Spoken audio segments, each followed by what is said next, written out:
And my personal interest in social enterprise is how the skills and the mindsets of business or entrepreneurship, how it is a personal development pathway.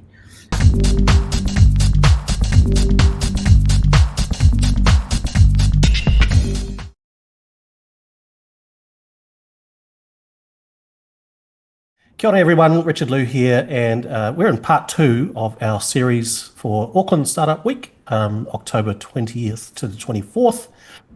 Today I'm delighted to be talking to Manawa Udy. She is the founder at Ngahere Communities, and she's going to be telling us about what they're working on, as you can see in the background. Clearly, watch this space. So Manawa, thanks for joining us today. Kia ora, Richard. It's lovely to be here. Thanks for having me. Yeah, all good. So what is it you do at Ngahere Communities? Ngahere Communities, we operate as a social enterprise. We founded in 2018 with a mission to cultivate communities that enhance creativity and innovation. I mean, we're based in South Auckland, really passionate about our Māori and Pacific communities, and then also really passionate about creativity, innovation and entrepreneurship. I think as a social enterprise, our whole purpose, or our whakaro, our ideology behind what we do is that in order for our people to thrive, and we need to see more of our Māori and Pacific people thriving, in order for our people to thrive, what we really need to do is work together. Hence the focus around community building and community development in a way that enhances our people's potential to be able to achieve what they want to achieve.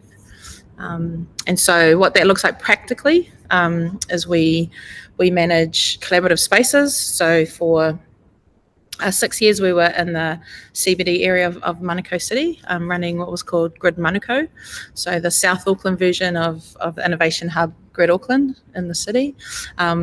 Last year we relocated, we finished up our term there and we moved into this space, which is 3 times the size, and we're currently going through the fit out at the moment, so construction's about to start later this week, hence the building is pretty clear and open. So we do that. We run co-working space and spaces for hire and spaces for people to collaborate.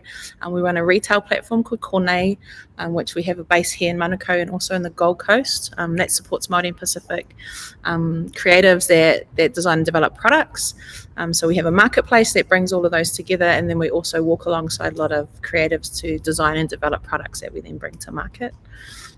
Alongside that, we also deliver a bunch of different support to help the growth of these different businesses or creatives or entrepreneurs. And that takes lots of different forms. We do government contracts, we do council contracts, we have philanthropic funding, and even philanthropic contracts to help support the growth and development of the ecosystem.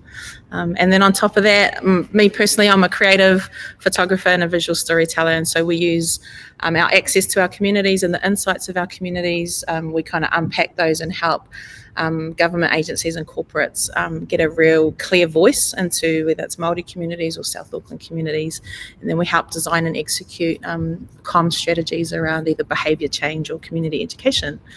So yeah, 4 different things that we do across everything here. Yes. You're a busy woman. A little bit. Yeah, and so I mean, this is such important work. Can you just give us a quick overview of, from an impact point of view, you know, since 2018, like what's some of the key wins that you've had as far as you're concerned? Yeah. Oh man, there's so many different wins. I think from one perspective, it's the amazing organisations and agencies that we get to partner with that can see the potential in South Auckland and that can kind of pour investment and resources into this space. But when I think about some different individuals, we just come off the back of New Zealand Fashion Week, which is really cool for creatives, and some of the young, even just the young ones that come in and get engaged in what we're doing creatively, to then see them take on different pathways and see them now kind of walking on catwalks and stuff like that. That's quite cool as well. Different videographers and so content creators and stuff like that, moving from it just being something they dabble with into now their full-time job and their ability to actually employ others and contribute meaningfully to different storytelling, releasing movies at international film festivals. Then with Kornei, with our product development stuff, we've seen some really amazing growth in Māori-owned businesses, but then also real growth in the types of products that are made available. We're about to lead a cohort in the new year over to China. We've been able to open up some really cool supply chains across there, and we're seeing more and more Māori and Pacific business owners that want to step into that space as well. So yeah, I feel like we see heaps of really cool things under our delivery pathway. We now have a completely online platform that engages everyone. Business courses that are online in Te Reo Māori or with kaupapa Māori behind them, that really helps make it more accessible to our people. And so we've got a few hundred people that engage with that on a weekly basis as well, that we're going to focus on growing in the future. So yeah, a few little things. That's amazing. And so you mentioned you come from a creative background yourself, or still are creative. How did you first get into the work you were doing first with K, now Ngahere Communities? I spent a few years working at Auckland Council in the space of community development, and that's where I learned a lot about social enterprise. And my personal interest in social enterprise is how the skills and the mindsets of business or entrepreneurship, how it is a personal development pathway. And how it's also a way for our families and our communities and our iwi and our hapu to find that mana motuhake, to find that economic base that they need to be able to do what they want to do. And by even just starting a small business on the side can actually improve their whole lifestyle and the whole lifestyle of a community. So that's what I loved about it and why I ended up in business. I haven't studied it or anything like that, but have now been self-employed and employing others for over 10 years now. Yeah. It's amazing, and I couldn't agree more with your views there on, the role that entrepreneurship has to play in, not just community and economy building, but building people, right? Because it's one of the toughest things you can do is to go out and try and start a business, even just a small one. You learn a heck of a lot about yourself, but the person you need to become as you go through that journey, you're just growing. And once you're on that path, then things start to get quite interesting, right? Yeah, exactly. Yeah. And it's not for everyone, but even just having a dabble in it, it can really, really help build your confidence and your self-awareness. And yeah, it's great. I'm quite interested in your, thoughts on challenges for Maori, say, in terms of starting their own businesses, building their own businesses. One of the things I personally value about entrepreneurship is that, in many regards, it gives us a chance to level the playing field. Because our customers, they don't care what color our skin is, where we came from, where we went to school, how much money we have or don't have. They just care, can you help me solve a problem or make me happy in some way? Like how, you mentioned your experience as a Wahine Māori entrepreneur yourself, or even just a business professional. Can you just give us a quick take on how you see that and what needs to change? I think that's exactly why we do what we do, right? So I guess my answer is in my mahi, and especially with this whare, like with this space. There's been some research that Tātaki Auckland Unlimited commissioned a couple of years back.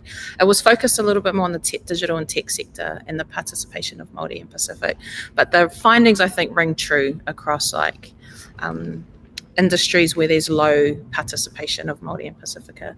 And there were four areas within there that they identified as being the four key things that will improve at least participation and hopefully the result being us thriving in those spaces.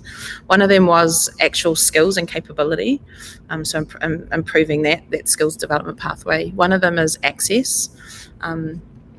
There's so many barriers, I think, for Māori and Pacific, whether it's language barriers, whether it's resource barriers, don't have the money, whether it's the fact that my whānau never were into business. We don't know any people in business, I've never seen it before.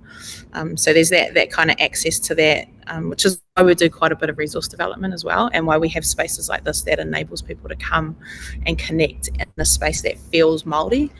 The third one is belonging.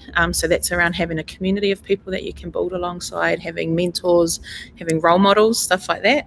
And then the fourth one is purpose. It rings true for all people, but particularly Māori and Pacific people. If we don't we don't really believe in what we're doing, and if we can't bring our whānau along with us, or if there's no real good purpose, then there's not satisfaction, and then that kind of drop off. So those are the 4 areas, and those are the 4 key, how do we use it really strongly here with Te Ngahere. So the space we're calling Te Ngahere a hub for Indigenous innovation and growth.